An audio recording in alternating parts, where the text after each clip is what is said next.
everybody. I'm Lisa Brennan. And I'm Justin Trice. Welcome to Crime of the Arts, a true crime podcast that peeks behind the curtain to shine a light on the dark and untold truths of the creative arts. From film set mysteries to celebrity murders and art heists, these two theater nerds will usher you into the unknown. This week, I am going to tell you about who shot the Stallion. I already know where we're going with this one. But yes, and I will tell you a tale. It's an art heist. It's a heist story. It's the 2004 Munch art heist, and we'll get into depth about that if you're not familiar. So my story today is about Megan the Stallion. Megan the Stallion. That's how I'm supposed to say it, right? The Stallion. But before we get into that, how are you, friend? I'm good. I'm just living life. It was raining here earlier. Now the sun's coming out. I can see clearly now that the rain is gone. Copyright. You shut up. How are you? Oh my god. I am good. I am good. I'm wanting more coffee as I sit here. I'm like, damn, I should have got more coffee. But I'm going to be a good girl. I'm going to drink my water. Okay. So we're going to try something new. We're going to try to plug the Patreon in the beginning of our stories. Whoop, whoop. So, everyone, if you want to support our podcast, Crime of the Arts, if you like what you're hearing, you can head over to patreon.com. We have two tiers. We have a $5 tier, which is the peek behind the curtain, and that gives you a recording every week of us in the studio like this, and you'll get a Patreon shout out on our episode. And then you have the $10 level, which is the Don't Do Crime Folks level. And there you will get these recordings, the Patreon shout out, a thank you card with some cool stickers. We're going to do merch giveaways. And we want to give you more content. So maybe we'll do like a test run and we'll pick some kind of weird show to recap. What do you think, Justin? Yeah, I think that's reasonable. Okay, let's try and pick one. Maybe we'll do one. It's in our wheelhouse, right? We've never told the story at the same time. So that would be very interesting, I think. Mm-hmm. And we want to give you more content, so let us know what you're looking for. But you can head on over to patreon.com/Crime of the Arts podcast to sign up. Okay, so I'm going to hop right into my story here. Yes, your turn. Yes, we are on episode 38. We're getting close to 50. I'm kind of excited for 50 episodes. Damn, well, let's take a moment to acknowledge 40. You're like, we're getting close to 50. What the fuck? Okay, sure, 40. 40 is real close. Yeah. We did also topple 3,000 listens in the last month, so that's kind of cool too. Thanks everyone for support. Those are fun little numbers for us to support and listen. Yeah. Okay, so Megan the Stallion was born Megan Pete on February 15th, 1995 in San Antonio, Texas. 1995. I was in middle school. Jesus, she was just born. She and her mother, Holly Thomas, immediately moved to Houston after she was born. Holly Thomas was actually a rapper who used the name Hollywood and would bring her daughter with her to recording sessions instead of putting her in daycare. So she's had some really early on influences in the rap game. Right. She was raised in the South Park neighborhood of Houston before moving with her mother to Pearland at the age of 14. And this is when she started to write her own music and trying to follow in her mom's footsteps. When she eventually showed her mom her skills at 18 years old, her mom said, listen, that's amazing, but that Megan needed to wait until she was at least 21-ish to pursue a real career in rap music. And she wanted her to go to college, and truthfully, her mother said that her lyrics were a little too sexually suggestive for a woman of such a young age. Megan attended Pearland High School and graduated in 2013, and after graduation, she attended Prairie View A&M University. Okay. And it was there that she started to really upload her videos of her freestyling on YouTube and social media. And there's actually a clip of Megan battling male opponents in a freestyle that went viral, and that kind of started to catapult her and give her a much larger digital presence and following on social media. She refers to her fans as hotties, and she credits her hyperactive fan base for her early success. She adopted the stage name Megan the Stallion because she was called a stallion in adolescence due to her height, she's 5'10", and her thick, voluptuous body frame. Yeah, I was going to say that's Houston slang for sure. Tall with body, yeah. I know most people don't know that, so they're always just like, oh, but a stallion's a male horse. I'm like, it's just go to Houston. You'll understand. You'll hear it a lot. You'll hear it a lot. I promise you. So while attending Prairie View A&M, Megan met a girl named Kelsey Nicole Harris, and they became best friends. The rapper later hired her friend to be her assistant once she started really gaining some traction. And she moved Kelsey with her to LA, and they were inseparable throughout the beginning of Megan Thee Stallion's shoot up to stardom. So she released her first studio album, Good News, on November 20th, 2020. I was actually kind of surprised in all this research that she is so recently famous. Yeah. I feel like she's been around a lot longer than just 3 years. So she released the song Girls in the Hood on June 26, 2020, before featuring on Cardi B's single WAP, which is the thing that made everyone know who she is. And that was actually her second #1 single in the US. It broke the records for the most streams for any song in its first week, 93 million streams. That's a wild number. I didn't know that record. So most famously, which I didn't know, this fun fact, she's actually the person who originated the viral catchphrase, Hot Girl Summer. Yeah. Did you know that? That I knew. I did not know that. I use that. People use it all the time. And she actually trademarked it. Hot Girl Summer is trademarked by Megan Thee Stallion. That is it. That is hers. And it's still wild to me that people can do that. Like Paris Hilton did it with That's Hot. She's a smart businesswoman. So I don't talk about this at all in this entire article I have, but she really is very smart when it comes to business. She's really into philanthropy, and she's got a Revlon contract, and she's just got her hands in everything. Enter the next character in our story. Tory Lanez. He is born to the name Daystar Peterson, and he was born July 27th, 1992 in Brampton, Ontario, to a Barbadian father, Sonstar, and mother from Caraco, Luella. Their family was based in Montreal before moving to Miami, Florida. And after his mother passed away, his father began working as an ordained minister and missionary, causing the family to move frequently throughout the U.S. Daystar's father later remarried, and the family moved to Atlanta, Georgia, where he met his friend Hakeem. Hakeem is actually the person who gave him the nickname Lanes, because he was a thrill seeker and sometimes saw himself messing around in the streets, not looking for traffic and playing in the lanes. That's how he got his name. You knew that already? No, I didn't know that. I'm just saying that sounds about right. That sounds about right. In 2006, he was sent to live with his cousin in Jamaica, Queens, because of his bad behavior. Eventually, his father moved in with their grandmother in Ontario, and she refused to let him stay in the house because he had a very troublesome lifestyle, and she didn't want that to inundate her home and the other kids in the family. He was on his own at 15 years old. And he ended up moving downtown Ontario with these 3 guys that he didn't really know. And he said it was a crazy situation. And from like 15 to 18 years old, he pretty much found himself fighting these guys. And in interviews, he said, quote, "That's what made me a man, having to fend for myself and being in a situation where there was no dad, no grandma, and no mom to help you. It changed the person that I am today." It's very sad and shitty. So he started rapping, and he nicknamed himself Notorious, which is in reference to Biggie, whom he idolized.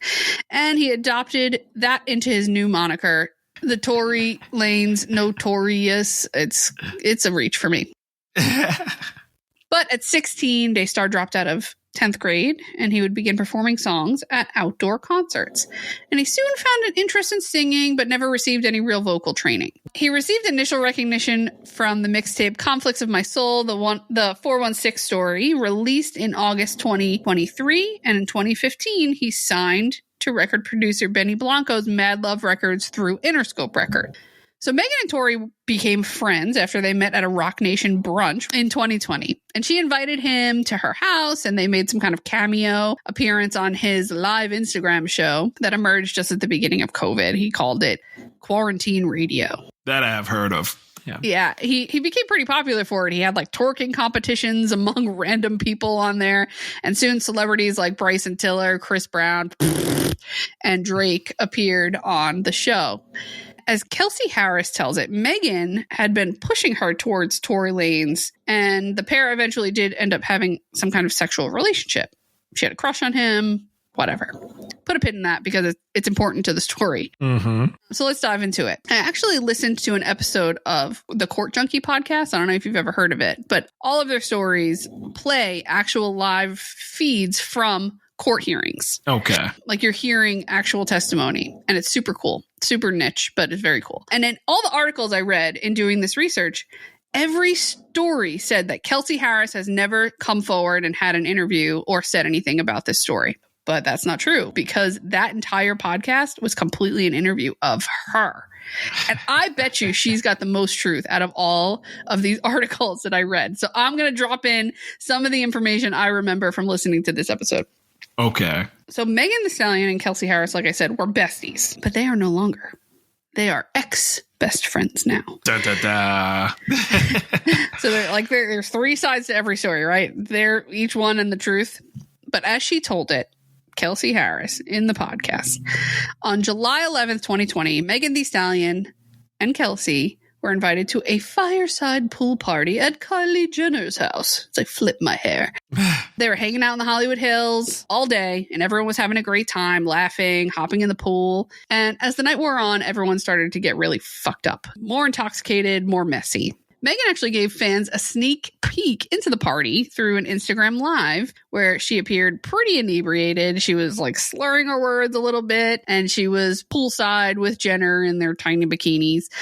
And in the video or in the live, you see Lanez come from the other side of the pool and lean his arms on both the girls' shoulders and say something to her viewers, but she like immediately stops him in the tracks. She's like, "Tori, don't get my phone wet." And some say that that short interaction was kind of a prelude to what happened next and later in the night. So, as told by Kelsey on the podcast, Megan started getting heated about how Tory Lanez and Kylie Jenner were hanging out. And she was pretty drunk and emotional, and Kelsey tried to get a ride so that the two of them could leave because it was kind of going south. Right. Tori came out like, the fucking knight in shining armor, and he was like, "Oh, I'll have my driver take you home." So they left, and they ended up having to go back to the house, the Jenner house, because Megan left her slippers there. I imagine they're like some kind of Gucci slides or something. Right. But they referred to them as they're slippers. Pretty expensive. Yeah. Yeah. And that's when things kind of ramped up. Trigger warning. It's about to get a little wild. Tori decided to go with him this time. And on the ride, they started kind of going tit for tat in the car, calling each other names, taking jabs at each other, just drunken bickering, And Tori said, "Megan, stop lying to your friend. Just tell her the truth." So Kelsey looked at her like, "What the fuck is he talking about? Do you want to share? What is going on?" Yeah. And that's when Tori dropped the bomb that he had been sleeping with both of them. And this was the first time Harris had found out that her and her best friend were seeing the same man. And she's like, "Well, what the fuck?" Megan said she had a sexual relationship with Tory Lanez, but that the pair were never exclusive. And she hid the relationship from Harris because she knew her friend had a crush on him. That is some shady shit. That is like breaking girl code. You don't start pushing your friend towards a guy and then go and fuck him yourself after you know that she's already fucking with him. Wrong. Sounds like high school shit to me. It sounds like college shit to me. I was going to say high school and college. Yeah. Mm-hmm. And no, Tori knew exactly what he was doing too. He was trying to turn them against each other. He was calling them bitches and hoes in the car. That's when Kelsey started to stick up for Megan, because that's her girl, right? So Tori's yelling at Megan and Kelsey's yelling at Tori, and it's just fucking chaos inside this truck. Then Tori turned to Kelsey and said, "I'll shoot you." And she taunted him. She said, "I fucking dare you to.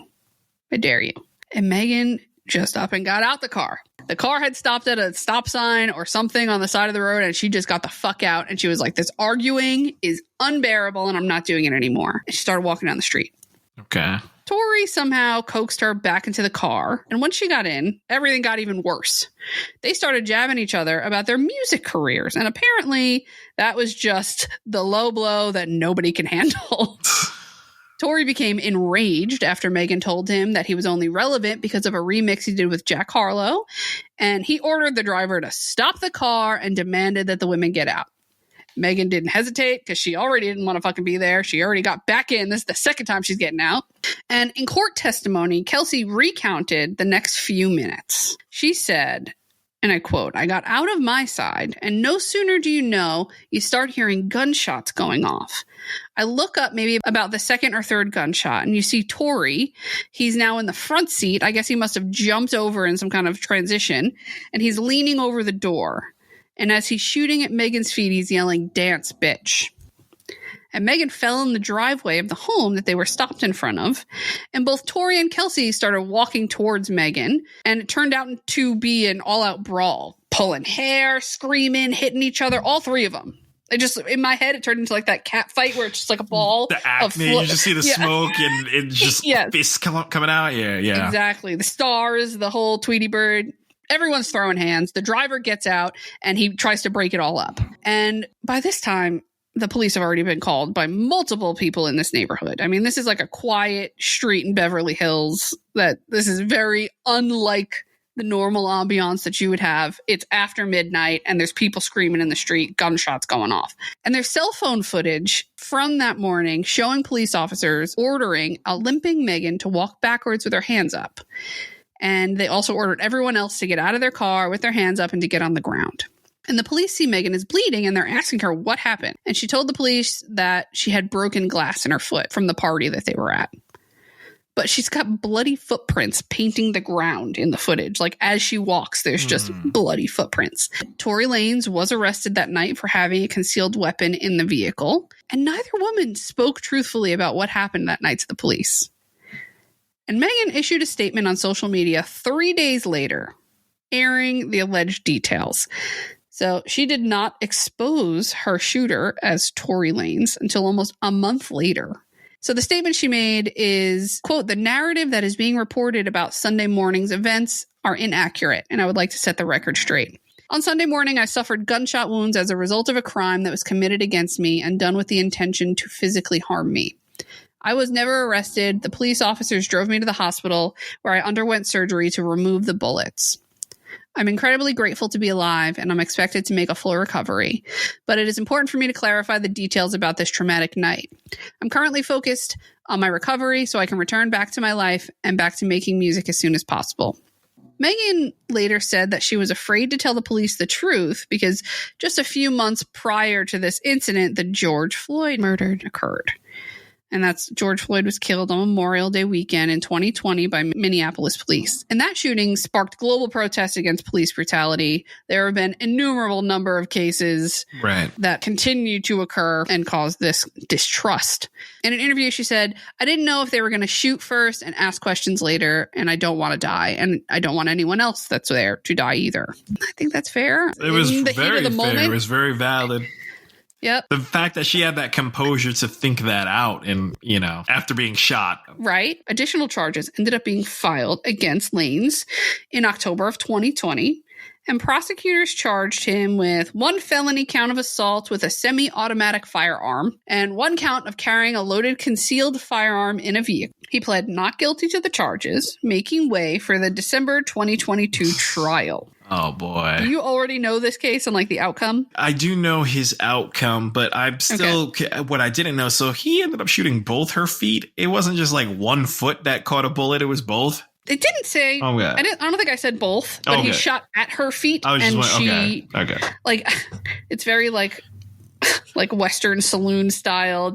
Well, again, because she's known for her dances, and I don't know their whole thing. Because first off, he's like a little roach. He's fucking 5'5". I don't know what she saw in him to begin with. But again, they moved in the same circles business wise, so I guess it makes sense. But he's already got a complex. He already had everything else going on. And I mean, what she said wasn't fucking wrong. He's not relevant compared to her. The only reason he was relevant was because of that feature with Jack Harlow. So fine. But is that cause to shoot her? No. That's what I'm saying. It's not cause. I mean, she was just speaking facts. It's little dick energy, I'd say. That's exactly what it is. He's got a little man complex. And she received a lot of backlash for not talking. And I don't agree with that either. That is her decision. This is a moment of violence with a previous lover, right? So now she's in the street being assaulted by someone. That's domestic violence. And yeah, I mean, she could tell her story however she wants to tell her story. I think it's interesting to have this triangle, and they're both sleeping with him, and he's like a little fucking, you said a roach? I believe you. I mean, I listened to an interview, he's very manipulative. There's a lot of people in this life. And I mean, you might be familiar with some of them in real life. Some people use their past as a manipulative. They weaponize it so you feel that sympathy, exactly right. So they can get away with whatever they want to get away with. So he pled not guilty to the charges. And the LA County District Attorney's Office added another felony count of discharging a firearm with gross negligence in reference to that 2020 shooting. Okay. And in April of 2022, the singer-rapper was arrested again for violating 2 restraining orders stemming from the shooting, where he contacted Megan on social media, and he was discussing DNA evidence in a case through some kind of live stream. So, you fucking idiot. Oh. In September 2020, Lanez released an album titled Daystar, where he addressed the alleged shooting, and the album included an audio clip from Megan's Instagram Live referencing the incident. The fucking balls on this dude. He claimed that the Houston rapper tried to frame him for the crime on that album. Lane's lawyer argued that the shooting case was about 2 jealous women who got furious after they found out about each other. However, Megan's lawyer argued that Lanez exploded after she took a jab at his career. Tory Lanez's lawyers tried to pin this entire shooting on Kelsey Harris, saying she's the one who shot Megan because she's the one who was disgruntled and angry that her friend was sleeping with the guy she had a crush on. So that was their entire defense. Yeah, but I'm sure it was flimsy as fuck when that gun residue came in. Okay, so hold on. Even though Kelsey Harris told investigators initially she saw Tory shoot Megan in 2020, she took the stand in December and said that she did not see him pull the trigger or say, "Dance, bitch."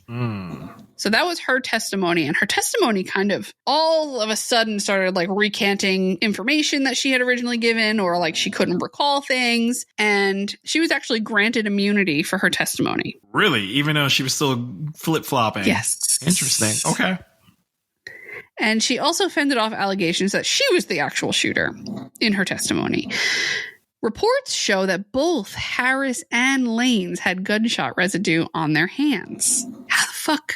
Well, I mean, if he fired the gun and then they had that 3-way cartoonish fight, she could have got some of it on her. Sure. So she recanted her claims that Lanez threatened to shoot her that night as well. However, prosecutors shared a recording of Harris's interview when she confirmed she witnessed the Canadian rapper shoot her ex-best friend. Damn.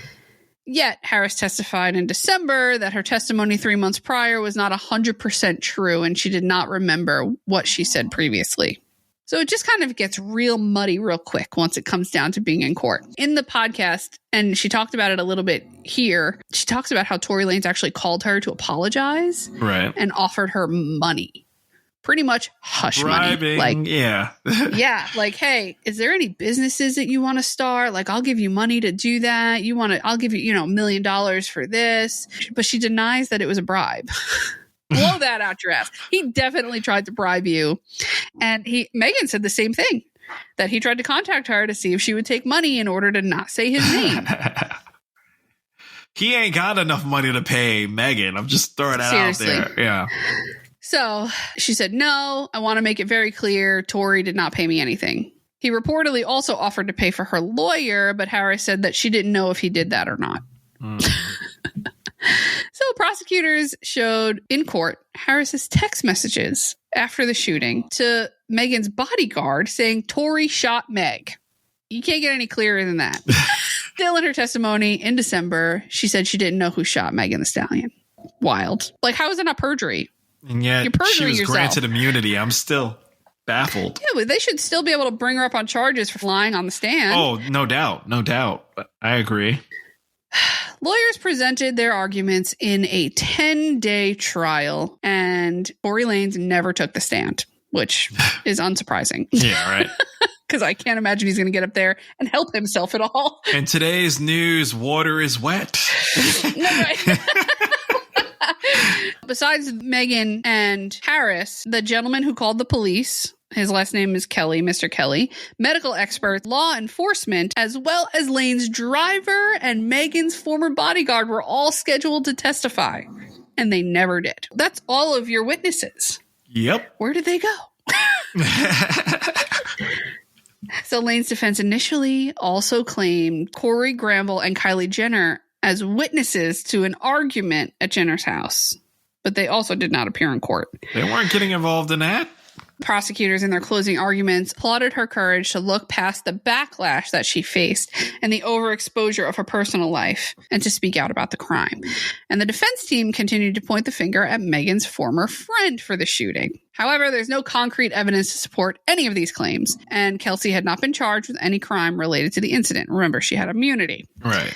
Since then, Kelsey has largely stayed out of the public eye, but she did do that podcast, so go check it out. It's a very recent episode for them. And you said it was Crime Junkies? What did you say? Court Junkie. Court Junkie, sorry. Court Junkie. Crime Junkie is a different podcast. Tory Lanez was convicted on one felony count, each of assault with semi-automatic firearm, negligent discharge of a firearm, and carrying a loaded, unregistered firearm in a vehicle. He pled not guilty and faces up to 22 years and 8 months in prison, along with subsequent deportation back to Canada. Yeah. So he's actually going to be sentenced next week, February 28th. So again, I will wait until that's over and do my update episode. And he's actually overhauled his entire legal team prior to this sentencing. His new defense attorneys, are you ready for this? Are David Kenner, who helped Snoop Dogg beat his 93 murder case, and Jose Baez, known for getting Casey Anthony off for the murder of her daughter. I didn't think he could afford them. Interesting. We're going to see what happens with that. He's still probably going to lose, though, and be deported, but we'll see. Yeah. I mean, 22 years, it's long. You know, it's long, but it's not that long. He might beat that. Do you think he's trying to get deported? I think he's trying to waive the time and just get deported. So he might pull that off, but Jose Baez, he's like the devil incarnate. So as Lanez makes a push to overturn his convictions, Megan Thee Stallion was spotted out and about celebrating Valentine's Day with her boyfriend before attending a surprise birthday party for her 28th birthday. This is her first appearance publicly since all of this happened. Crazy. So now we wait and see what happened with the sentencing next week, and I'll give you an update. But that is the story of Who Shot the Stallion. Who Shot the Stallion? Damn.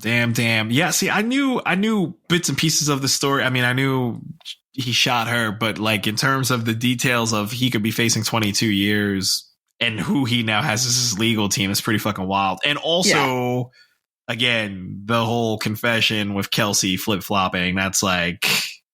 Yeah, I you know, I was kind of sympathetic to her when I listened to the podcast. And again, that's that whole thing where you have all different sides of the story and then the truth. So when you listen to one side, it can be pretty convincing.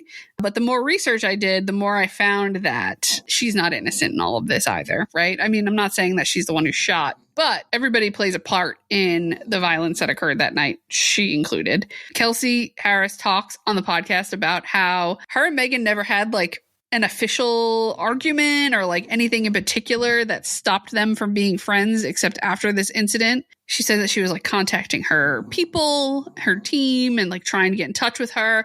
And she just wouldn't get back to her, wouldn't take the phone calls. And she originally lived with her and she was like, take your stuff and go back to Houston. Like, I can't make music. My foot's all fucked up. We'll figure it out. And that's it. They haven't talked. So she went back to Houston. Megan Thee Stallion offered to pay a year's worth of rent for her, whatever, her to get reestablished there. And that's it. Here we are. Damn. Yep. Let me introduce you to a few new friends of ours.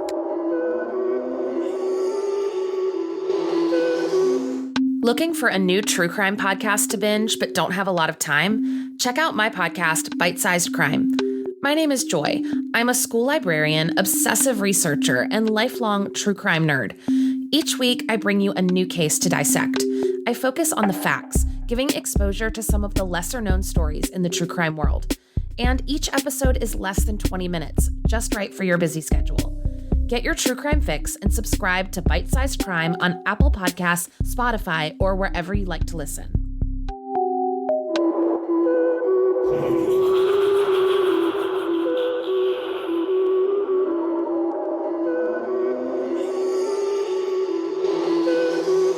All right, what you got, Mr. Art Heist? I know. I figured I'd bring another heist to the table, interesting, goody. But yes, my art heist focuses on the 2004 Munch art heist. So we're gonna talk about that a bit. Is it Germany? Perhaps, perhaps it's close to there. You're close. Okay. You're somewhat close. Yeah, today we're basically going to be discussing one of the most infamous art heists in recent history, or recent-ish. I mean, we're approaching 20 years since this heist. That's why I'm like, might as well do it. But it's known as the 2004 Munch heist, or to some others as the Scream art heist. Perhaps you know that painting. The Scream, the painting? Yeah. No, actually, it's Ghostface Killer. It's the Scream. It's a copycat killer. It's Matthew Lillard. Skeet Ulrich in a painting. There's more. Yeah. There's more. So yeah, we're gonna talk about that for a second. The Munch Museum itself, which is in Norway, for the record. So you were close. It's not Germany, but it's near. But yeah, the Munch Museum was established in 1963 in the honor of Norwegian painter Edvard Munch. The museum contains over 28,000 pieces of art, including paintings and drawings and prints. Its collection includes Munch's artwork and articles that he donated to the municipality of Oslo after he passed away. Munch's most famous work, The Scream, was on display at the museum until 2004, until it was stolen. And then the city of Oslo created a new version of the Munch's Museum in 2008, which is located in the Borchvika neighborhood of Oslo in a new urban development where the Oslo Opera House resides as well. A lot of culture in Oslo, huh? Yeah, but prior to the 2004 heist, there was another well-known documented attempt to steal the Scream from 10 years before. That's wild. This is the second time you've had an art heist where somebody tried and failed a decade before it was successful. These people, crazy. Again, don't do crime, folks. But if you at first you don't succeed, try the saying, people are saying try and try again. That's apparently what's happening here. And in the art world, you're apparently allowed to do that. If I tried any other crime and failed, I'd be already apprehended. But in the art world, correct. Yeah. So, but yeah. So 10 years prior to the 2004 incident, there was the other incident that I said, which is February 12th, 1994, where a pair of thieves broke into the National Gallery of Oslo and stole their version of the Scream on the same day as the opening ceremony of the 1994 Winter Olympics in Lillehammer. This is another time that I've mentioned the Olympics was used as a distraction. Yes. This is a key formula out there. Because of the festivities of the event, the painting was moved to a second-story galley where the robbers were able to break in and steal it. They left behind a note saying, "Thank you for the poor security." And I initially, funny story. They did not. They did. And funny story, I initially was going to cover that story. But I was like, when I weighed both the 04 and the 1994, I was like, the 04 has a little more for me. And I could just roll that 94 incident in there, which I did now. They left a thank you letter. Yeah. And that's legit. You could look online and still see pictures and shit. Thank you for the poor security. Very polite. When the gallery refused to pay the ransom that the thieves demanded for $1 million, the Norwegian police set up a sting operation with the assistance of the Getty Museum and British police. They ended up recovering the painting undamaged a few months later on May 7th, 1994, as a result of the operation. Oh, so they actually gave them the money and got it back. They did not give them the money. They did a sting operation. Oh, okay. So they didn't get away with it, but they did try to do the trade-off, and then they ended up getting the painting back. Correct. Wow. Okay. So, that's probably a cool story. Maybe we'll revisit it at some point. Yeah. But in January of 1996, they arrested 4 men who were said to be connected with the heist, but they were released on appeal of legal grounds, because the British agents who assisted in the sting operation within Norway used false identities. Obviously, it was a fucking undercover sting. Oh my God. Yeah. So this was the last major art heist in Oslo until 2004. I can't believe we're almost 20 years from 2004. I know. It's saying it out loud hurt me. Yeah. When Justin graduated high school. Yes, true story. When I graduated high school. Actually, August 22nd, 2004, fun fact, it's 3 days before my first official day from college / theater auditions at college. And it was also 3 days from my birthday, making me turn 18 as I entered college because I was already, but yes.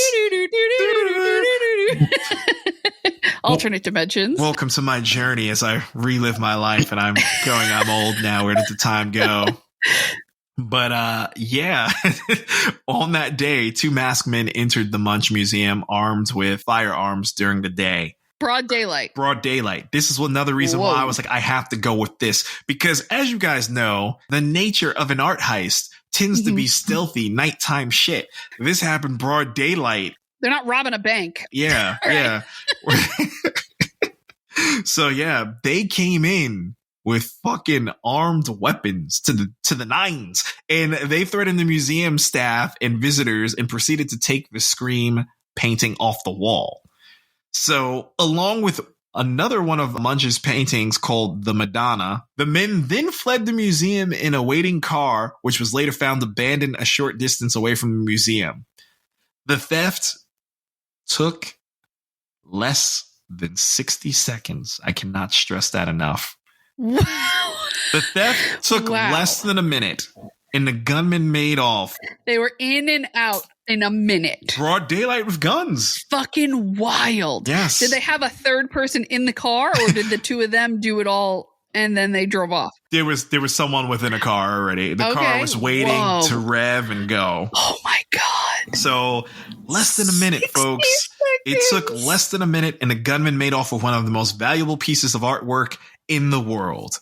Infamous. I'm not an art person, and I knew exactly what painting you were talking about when you said the Scream. As they were leaving the museum, a bystander was able to take pictures of the robbers as they were leaving the scene of the crime with the artwork in their getaway vehicle. Okay? Oh my God. Picture just carrying about, I don't know, you're on a lovely stroll with your husband on the block, and you just see these armed men come out with fucking guns. You know, you picture ski masks and guns and like holding a giant painting in a frame. Yeah, it's essentially, like you said, they changed the game. They don't do crime, folks, but I'm saying they were over here like, it's 2004. We got to step up our art heist game. I just saw the movie Heat, because didn't Heat come out 03, 04? I just saw the movie Heat, and we're going to apply Heat to robbing this painting. Apparently. We're going to Val Kilmer this shit. I'm going to... Yeah, what an image. You know, my brain turns into like a movie. I just imagine like a little old couple with their canes walking down the street, and it's like, boom, boom, boom. He's got the ski mask. He's ripping it off. It's Val Kilmer. And they're like trying to put the painting neatly in the trunk, and then they see someone taking a picture, and they're like, put the camera away, in whatever language they're speaking, and then they hop in the car and get off. Movie worthy. It is movie worthy, and it's crazy because those pictures happened. However, that was not enough evidence to determine the identities of the thieves from the pictures. Can I find these pictures? Are they searchable? Oslo.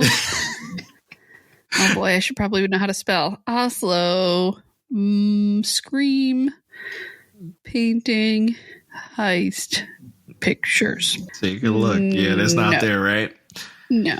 So that was the thing. The pictures weren't enough evidence to determine the identities, because as you imagine, they're probably wearing masks. They're doing other things. It's now they're taking these pictures while these people are physically moving. It's a blur effect. But yeah, the police were quick to respond though, but the culprits were not immediately identified. Oh, you found one? I found it. Okay, here. Oh my gosh. See what? Yo, that's just as ridiculous as I imagined it being. Sorry, I'm calling it. Hurry up, get in the Volvo. And literally, he's just standing right there. Look at that. Wow. Just get the fucking Volvo. So, yeah. Oh my God, I'm going to have to save that. That might have to be the thumbnail on that. It might, yeah. Oh, here's the Madonna. If anyone didn't know, I didn't know what the Madonna looked like. And everybody knows what the Scream is. You can still show them the Scream if you want. Here's the Scream. We all knew that one, right? Yeah. So, yeah. That's hilarious. Someone on their Razor phone was like, let me get that picture. Oh my God. I didn't even think about that. Yeah. 2005 camera phone quality is like, 1.3 megapixels. Yeah. That's not really. Yes. So Hilarious. if that. They're just running across the grass, holding giant paintings in fucking frames still. It's stupid. Damn. Stupid. Well, there you go. Well, again, that's also if they took it with their cell phone, because I don't think I said cell phone. I think they just took the pictures. Maybe it was a touristy. Oh, no, I don't know. I was just surmising. That's the catch. Like I said, the police were quick to respond, but I mean, the culprits were not automatically identified. Well, essentially, they're covering their faces. Yeah. By running with these giant paintings. You can't, he literally has on, Justin, hold on. He literally has a fucking ski mask on. It is exactly what I thought in my head. I'm telling you, they watched Heat and they applied that to, look at him. He's just running. Look at that. And here's his friend covering his face. And then this sucker over here is backwards and upside down and in the car. Don't do crime, folks, but endurance. It takes endurance to hold a big ass painting like that and just run it to the car. Nuts. Again, less than a minute. They were already out of there. So, and they don't look like they're like that fit. They're like, No, they're clearly not. They look like average fucking people. But I tell you what, they were clearly average type of people who were practicing running in their backyard for that. Maybe it's all part of the scheme, But Joe Schmo. That theft shocked the international art community. And I mean, it sparked a massive manhunt for these fucking people. Let me tell you. So the Norwegian government wasted no time. They offered a reward of 2 million Norwegian kroner, which is like approximately 280 grand our money, for information leading to the safe return of the painting. The theft of the scream was essentially a major blow to the Munch Museum, and it forced the museum to close for a few months for security upgrades. Yeah, they were like, we got to step up. After that incident, they were like, we have to renovate this shit. They're like, that took 60 seconds, and then nothing we have here could have helped that. What else can we get? Even though the paintings had yet to be recovered, 6 different men were brought to trial for allegedly assisting with the robbery or was accused themselves of participating in it. 6? 6. Oh, is it an inside job? Is it an inside job? Perhaps. You'll find out. Who knows? I don't know, but I can tell you in May 2005, the Norwegian police eventually arrested what they believed to be all 3 men involved with the theft of the screen. Okay. Those 3 probably in that picture. Oh, yeah. Okay. One of the men, Payal Anger, was a notorious criminal who had been involved in a string of robberies in Norway. The other 2 men, Bjorn Horn and Peter Thalsten, were both involved in the drug scene. So the 3 men were convicted of theft in 2006 and sentenced to a total of 18 years in prison. Anger was sentenced to 8 years for his role in the crime, while Horn and Thalsten were each sentenced to only 5 years. The police, though, were able to recover the scream in August of 2006, almost 2 years after the theft. Where was it? The painting, because that's the thing. I'm telling you how these motherfuckers were, convicted and all these things. They didn't necessarily say. None of them ever said where the painting was. So the painting was found almost 2 years later after the theft. It was found in a hotel room in Åsgårdstrand, a small town south of Oslo. You are so brave taking on these stories in different countries. Spelled Åsgårdstrand. So yeah, Åsgårdstrand. I'm sorry. Forgive me. Oh, Norway, please forgive. Have grace. Please forgive me. I am fascinated by your stories and your culture and your art. It's just, I'm trying. If I fail, I'm so sorry. Stupid Americans. It's all in love. The painting was relatively unscathed with some minor damage that was beyond repair, and it was returned to the Munch Museum. The recovery of the painting, it was a huge relief for the museum and the international art community as a whole. However, again, the theft of the scream in 2004, it is a reminder to us all of the vulnerability of museums to theft and the importance of adequate security systems and measures. Did they get the Madonna back or just the screen? You know what's crazy? I didn't even write back about the Madonna. I only wrote about Fair enough. We can take a look. Let's just look. Let's take a look. I was so hell-bent on that. I want to tell you both were in that room, but again, I went tunnel vision. They called them masked bandits. They were recovered together. Yes. Yeah, they were recovered together. I was just so hell-bent. I'm like, this painting. This whole thing was a major blow to the museum's reputation, forced it to close for the several months to renovate for security. The two paintings were put back on public display starting from September 27th, 2006. Even before they started the repair and restoration process. So they put those paintings back before they even restored them. And that's kind of a good reason for people to go to the museum, don't you think? Yeah. It's probably a conscious decision to do it that way. They didn't restore it until May 23rd, 2008. So it took them quite some time to restore both those paintings. Ever since then, there has yet to be another attempt to steal the Scream. But history has shown us anything with art heist. Always repeats itself. It always repeats itself one way or another. It's like they fucking get laser systems. Then they just get somebody on the inside to take care of it. They always find a way. You've got armored guards. Now they're going to come in with armored weapons. Like, it's just, we'll see what happens. Yep. But that is my story on the 2004 Munch art heist.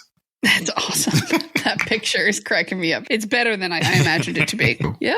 There's no other art heist that has any kind of evidence like that. I mean, you certainly cannot identify who they are, but that's ridiculous. The cojones on those guys to just be like, I don't give a shit if it's dark or not. We're just going to go for it. Just give me the painting. Give me the money. I mean, give us the painting. Right. Put the painting in the bag. I mean, what? What? All right. Thanks for that story. You keep bringing them. Who knew there were this many art heists? Not me. Oh, there's a lot. There's a lot. Sure I'll sprinkle them in every now and again. We'll balance it. Hey, everybody. The giveaway is here. We are so excited to give away some merch to you guys. We had some reviews come in, and you all are so sweet, and we love you, and thank you for your support. Seriously. So, we have reached out to the winners already, but just to give them a shout out here, Gen25 for her beautiful review on Apple Podcasts. Whoop, whoop. And the other winner is going to be a bourbon boy. With some zeros. Yeah, with some zeros. I mean, it's pretty clever. I do the same thing with one of my gamer tags because I couldn't get the actual O's. But again, shout out to Bourbon Boy. He wrote a lovely review about the both of us and is a constant listener. Both of them are apparently. And we just want to thank you again for your constant support. And thank you. Taking the time to review us and just sticking around for the ride. We appreciate it. Enjoy the merch, folks. Enjoy the merch. I wear my hat all the time. It's true. Thank you, everyone. We will do some more stuff. We also got stickers going out. So thank you. Yes, we appreciate thank you guys so much. You can also join our Patreon to get any of those stickers that we have available. You can head on over to crimeoftheartspodcast.com and check out all of our content. We now have a catalog of episodes for you. We got something for everybody. Every genre, every crime, it's there. A little bit of everything. When you look back at the history of the creative arts, it takes a lot of darkness to create the light the arts bring to the world. Thanks for joining us this week. And if you enjoyed our conversation, subscribe wherever you listen to podcasts and head over to Apple Podcasts to rate and review. Please check out our sources listed in the episode notes. They're amazing. And you can find us on all the social platforms, Facebook, Instagram, TikTok, and you can head on over to crimeoftheartspodcast.com. We're looking forward to having you back next week. Until next time, peace out, everybody. Peace out, everybody.